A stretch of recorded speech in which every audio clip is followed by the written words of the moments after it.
گجرانوالہ سے، جہاں گیپکو chief engineer Chaudhry محمد امین نے کہا ہے کہ صارفین اپنے واجبات فی الفور جمع کروائیں تاکہ گیپکو کے 34 لاکھ سے زائد کمرشل اور گھریلو صارفین کو بجلی کی مسلسل فراہمی کو یقینی بنایا جا سکے۔ گیپکو چیف کا مزید کیا کہنا تھا، یہ بتائیں گے ہمارے نمائندے عابد مغل۔ جی عابد۔ جی بالکل، گیپکو چیف انجینئر چودھری محمد امین نے صارفین کے نام اپیل کرتے ہوئے کہا ہے کہ صارفین اپنے تمام واجبات فوری ادا کریں تاکہ گیپکو کے 34 لاکھ سے زائد کمرشل اور گھریلو صارفین کو بجلی کی مسلسل فراہمی جاری رکھی جا سکے۔ گیپکو چیف کا مزید کہنا تھا کہ اگر صارفین اپنے بجلی کے بل بروقت جمع نہیں کرواتے تو عدم ادائیگی یا کم ادائیگی کے باعث بجلی پیدا کرنے والی کمپنیوں کی جانب سے گیپکو کو بجلی کی ترسیل میں کمی واقع ہو سکتی ہے، جس سے پورا بل دینے والے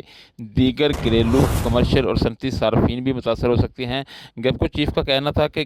گیپکو انتظامیہ ہمیشہ سے صارف دوست پالیسی پر عمل پیرا ہے اور مشکل حالات کے باوجود تمام گھریلو اور کمرشل صارفین کو بجلی کی مسلسل فراہمی کو یقینی بنا رہی ہے، جس کے لیے بجلی پیدا کرنے والی کمپنیوں کو بجلی کی خریداری کے لیے ایڈوانس ادائیگی کرنا پڑتی ہے۔ لہذا تمام صارفین اپنے واجبات فوری طور پر جمع کروا کر ذمہ دار شہری ہونے کا ثبوت دیں۔ جی